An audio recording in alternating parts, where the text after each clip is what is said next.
بیانات نہیں دیے, کیا کیا بیانات نہیں دیے. وہ سارے وزیر بیٹھے ہوئے ہیں, کیبنٹ میں بیٹھے ہوئے ہیں, کیا کیا بیانات نہیں دیے. تو قانون سب کے لیے برابر ہونا چاہیے. فواد چودھری نے جو کہا وہ اس کے 1% بھی نہیں تھا جو ان کے لوگوں نے, پی ڈی ایم کے جماعتوں کے لوگوں نے کہا اداروں کے بارے میں, اسی الیکشن کمیشن کے بارے میں, عدالتوں کے بارے میں, ہماری فوج کے بارے میں. فواد چودھری نے 1% بھی وہ بات الیکشن کمیشن کے حوالے سے نہیں کی. لیکن برتاؤ دیکھیں کتنا ڈیفرنٹ ہے. ایک طرف وزیر بیٹھ گئے اور ایک طرف فواد چودھری کو جس انداز میں لایا جاتا ہے. میں خاص آدمی کی بات نہیں کر رہا, میں نہیں کہتا فارمر فیڈرل منسٹر ہے فواد پتہ نہیں پی ٹی آئی کا سینئر وائس پریزیڈنٹ, نہیں, میں عام آدمی کے ساتھ ایکویٹ کروں گا جو ہمارا کانسٹیٹیوشن ہمیں کہتا ہے. یہاں رضا ربانی صاحب بڑی کتابیں کھول کھول کے پڑھتے تھے, انتظار کر رہے ہیں ان کا آئیں اور یہی کتاب اب بھی کھولیں. ہماری حکومت میں روز کتاب کھلی ہوتی تھی. جناب chairman, the constitution of Pakistan says, اسی انداز میں article 14, the dignity of a man and subject to law the privacy of home shall be inviolate. No person shall be subjected to torture for the purpose of extracting evidence. Article 14 موجود ہے, اور بھی articles ہیں, بات لمبی ہو جائے گی. کل فواد چودھری کو جس انداز میں لایا گیا, ہتھکڑیاں ہاتھوں میں لگی ہیں اور چہرے پہ کپڑا ڈال کر, کیا وہ دہشت گرد ہے؟ کیا دہشت گرد ہے عمران خان؟ مجھے یہ بتائیں کہ اگر انصاف کے لیے آواز اٹھانا, کلمہ حق کی صدا بلند کرنا, غریب کی بات کرنا, ظلم اور ناانصافی کے خلاف بات کرنا دہشت گردی ہے, تو عمران خان پھر دہشت گرد ہے, وہ ہے دہشت گرد. تو جب آپ بات کرتے ہیں نا بڑی بڑی یہاں پہ, تو دیکھ لیں, آپ نے صحیح کہا, اقتدار تو آنے جانے کی چیز ہے, بالکل ٹھیک کہا, لیکن آپ لوگوں کے ساتھ ایسا نہیں ہے. آپ لوگوں نے باریاں لگائی ہوئی ہیں, باریاں 30-35 سال سے باری باری آ کے کھیلتے ہو. یہ آپ لوگ ہیں جنہیں طاقت کے نشے نے تباہ و برباد کیا ہے اور اس ملک کو تباہ و برباد کیا ہے, صرف ان کی وجہ سے. بڑی اچھی بات کی سینیٹر فاروق ایچ نائک نے, جھنڈا, بھائی جھنڈا کس لیے جھنڈا؟ آج 75 سے زیادہ کیبنٹ کے ممبرز ہیں, بتائیں کیا کر رہے ہیں وہ؟ یہاں تو خالی ہوتی ہے لائن, بیرون ملک دورے چیز ہے, واہ واہ واہ, آؤ جی آؤ جی, ٹبر سے ٹبر, دیکھو جی میرا آفس, میرا گاڑی, میرا جھنڈا, بس یہ ہو رہا ہے. کسی کو غریب کی فکر نہیں ہے, کسی کو غریب کی فکر نہیں ہے.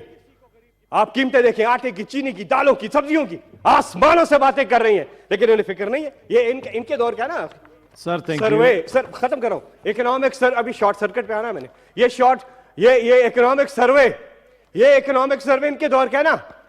انہوں نے آ کے پبلش کیا کہ عمران خان کی حکومت کتنی زبردست تیزی سے ترقی کر رہی تھی, یہ کہتے تھے. ان کا اکنامک سروے کہتا ہے, ہم نہیں کہہ رہے.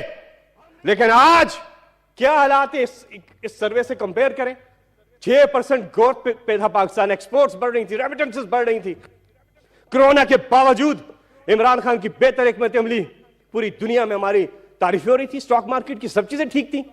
اور اب یہ آئے, حال آپ کے سامنے ہے, حال آپ کے سامنے ہے. چیئرمین صاحب, لمبی بات ہو جائے گی, لیکن یہاں پر الیکشن کمیشن سے ایک سوال بنتا ہے, وہ یہ بنتا ہے کہ اسمبلیاں ٹوٹ گئیں, کیئر ٹیکر آگے, الیکشن کا سکیجول کدھر ہے؟ کہاں ہے الیکشن کا سکیجول؟ آئین کہتا ہے 90 دن کے اندر اندر انتخابات کرانے, اور اگر ایسا نہ ہوا تو آئین شکنی ہوگی. اس لیے فوری طور پہ خیبر پختونخوا اور پنجاب کے الیکشن کی اناؤنسمنٹ اور اس کا سکیجول جو ہے وہ دیا جانا چاہیے. انہوں نے لکھا اگر گورنر کو تو جلدی دینا چاہیے, ورنہ یہ تاخیر بالکل نہیں ہو سکتی, یہ ان ایکسیپٹیبل ہے. اور ہمیں کورٹس میں جانا پڑا تو ہم کورٹس میں بھی جائیں گے. چیئرمین صاحب, آپ کے پاس وقت کم ہے, میں یہاں پہ پی ایف یو جے کی بات ضرور کروں گا, اس کے بعد short circuit. P F U J آج سراپا احتجاج ہے. باقی بھی صحافی ہمارے جو بھائی ہیں, بہنیں ہیں, صحافی تنظیمیں ہیں, وہ سراپا احتجاج ہے. آج اس حکومت میں انسانی حقوق کی جو پامالیاں ہو رہی ہیں, آج جو آزادی رائے پہ اور آزادی صحافت پر جو قدغن لگائی جا رہی ہے، اس کی پاکستان کی تاریخ میں مثال نہیں ملتی۔ یہ کے بعد دیگر واقعات ہو رہے ہیں، ارشد شریف کے خلاف جو کچھ ہوا، اور اس کے بعد ارشد شریف کو وہ شہید ہو گئے، شہید کر دیا گیا۔ اور آج بہت سے صحافیوں کے ساتھ پچھلے دنوں ایک صحافی جو ہے وہ اپنی فائٹ لڑ رہے تھے، قانونی فائٹ۔ ابھی عماد یوسف جو ہیں، عماد یوسف کا قصور کیا ہے اس کو بتائیں۔ عماد یوسف ایک پروفیشنل، ایک صحافی، اپنے فرائض سر انجام دے رہے ہیں۔ عماد یوسف کا کیا یہ قصور ہے کہ وہ حق اور سچ کی آواز بلند کرتے؟ ان کا قصور کیا ہے؟ اور ان کے اوپر قتل کی، پھانسی کی سزاؤں کی مقدمات چلائے جا رہے ہیں۔ آج ہم پی ایف یو جے کے ساتھ کھڑے ہیں، ہم اپنے صحافی تنظیموں کے ساتھ کھڑے ہیں، اور آج جو جبر و ظلم ان پر ہو رہا ہے اس پہ ہم سب کو، پوری قوم کو یکجا ہونا چاہیے۔ اور عماد یوسف اور پی ایف یو جے پروٹیسٹ انہوں نے اعلان کر دیا ہے، وہ پروٹیسٹ انہوں نے اعلان کیا ہے، اور وہ پارلیمنٹ آ رہے ہیں۔ میری چیئرمین صاحب آپ سے گزارش ہوگی کہ آپ برائے مہربانی اس چیز کا نوٹس لیں کہ جو صحافیوں کے ساتھ ہو رہے، کیونکہ منسٹر انفارمیشن غائب ہے۔ ہم کمیٹی کی میٹنگ بلاتے ہیں، یہاں سینیٹر عرفان صدیقی بیٹھے ہوئے ہیں، یہ گواہ ہے کہ جتنی بار ہم نے میٹنگ بلائی، صحافیوں کو بلایا، منسٹر غائب، منسٹر نہیں آتی، وہ فارن منسٹر ہے، بین الاقوامی دوروں پہ ہیں سارے کے سارے، وہ نہیں آتے۔ تھینک یو سر، آپ اس کا نوٹس لیں۔ میں short circuit, thank you very much, short circuit پہ سر آپ نے، اور جو کے پی میں ہو رہا ہے اور جو نگران حکومت پنجاب میں ہو رہا ہے، یہ جس قسم کا سیٹ اپ بن رہا ہے، یہ تو پی ڈی ایم کا سیٹ اپ بن رہا ہے۔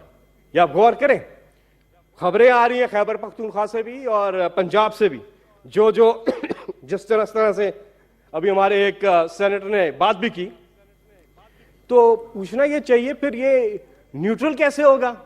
کیئر ٹیکر گورنمنٹ کا مطلب الیکشن کرانا آ کے، ان کا نیوٹرل ہونا۔ اگر اسی طرح سے پی ڈی ایم کے لوگوں کو کرنا ہے تو یہ بھی ایک کوشچن مارک ہے، اور اس پہ بھی ہم عدالت جا سکتے ہیں۔ اچھا سر، اب شارٹ سرکٹ پہ آخری بات کر کے پھر ختم کرتا ہوں، بہت بہت شکریہ۔ شارٹ سرکٹ سر یہ جو ہوا پچھلے دنوں، کہا گیا کہ سینٹ کا اجلاس نہیں ہوگا اور نیشنل اسمبلی بھی جو ہے وہ بھی بند ہو گئی، وہ کیوں ہوا؟ چیئرمین صاحب بڑی معذرت کے ساتھ، بات ہے بجلی کا جینوینلی شارٹ سرکٹ ہوتا ہے جس کی وجہ سے ہم نے سیشن کیا تھا، ایسی بات نہیں ہے جی، آپ چھوڑیں اس کو، آگے بات کریں، اپنی بات کریں، اور ٹائم بھی شارٹ ہے جی، پلیز۔ میں آپ سے سوال کر سکتا ہوں چیئرمین صاحب؟ اسپیکر صاحب نے دوسرے ہاؤس کا سوال آپ نہیں کر سکتے۔ نہیں، یہ بھی بند تھا، یہ سینٹ بھی بند۔ ایک سیکنڈ سر، 3 دن کے لیے بند کر دیا گیا، کیوں؟ ہمارے لوگ آ رہے تھے اپنے استعفے واپس، وہ کہتے ہیں ہم ریزائن نہیں کر رہے، ڈر کے، عمران خان سے ڈر کے شارٹ سرکٹ کا بہانہ کیا گیا، شارٹ سرکٹ کا بہانہ کیا گیا۔ چیئرمین صاحب آواز اٹھا سکتے ہیں ہم، میں آپ سے سوال کر سکتا ہوں، آپ کسٹوڈین آف دا ہاؤس ہے، میں آپ سے سوال نہیں کروں گا تو کس سے کروں گا؟ میں ممبر ہوں، اور یہ ہمارے اگر ان کی وجہ سے، اسپیکر کی وجہ سے ہمارا ایوان نہیں چلا تو یہ سب کی انسلٹ ہے۔ پھر اس ہاؤس کے ایک ممبر کی بشمول آپ، یہ سب کی انسلٹ ہے۔ ایک دوسرے ہاؤس کی وجہ سے شارٹ سرکٹ کدھر سے؟ وہ خود بجلی کے وزیر ہیں، وہ خود کر کے فکس کر دیتے اس کو، لیکن وہ کچھ تھا ہی نہیں، وہ عمران خان کا ڈر تھا کہ عمران خان اسمبلی میں آ جائیں گے، اور پھر ووٹ آف نو کانفیڈنس یا ووٹ آف کانفیڈنس لینے کی جب بات ہوگی تو پھر مسئلہ ہوگا۔ آخر میں ایک ہی کہوں گا سر، خدا کے لیے سب فوکس اپنا مرکوز کر دیں عام آدمی کی طرف، اور اس کو سنیں، جو وہ کہتا ہے وہ کریں۔ وہ کہتا ہے الیکشن کرائیں، وہ کہتا ہے کہ انہی کو چلائیں تو انہی کو چلائیں۔ بہت بہت شکریہ۔ Thank you.